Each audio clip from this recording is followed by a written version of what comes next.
House in Costa Brava by GCA Architectes in Spain.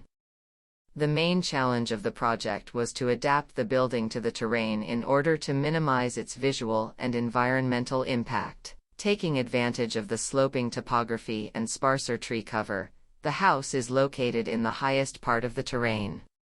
Being slightly elevated with respect to the plains that surround it, the house has outstanding views and an intimate connection with the outside space, characterized by lush native vegetation, as it is on the edge of the forest of Les Gavarres.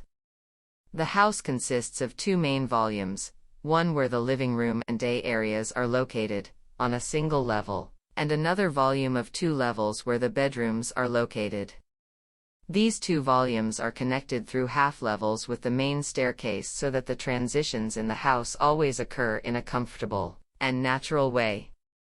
The practice of combining the spaces by means of controlled heights gives the house a proportionate scale and an optimal adaptation to the topography.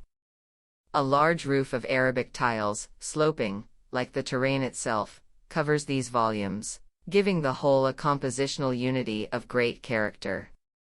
The large windows in the living room emphasize the dialogue and harmony that have been achieved between the house and the surrounding nature. The outdoor spaces are structured by terraces that give the area around the house the appearance of farmland. In order to achieve a harmonious and respectful integration with the environment, natural materials typical of the area, such as natural stone, lime stucco, reclaimed Arabic tiles, and wood, were used in the development of the project.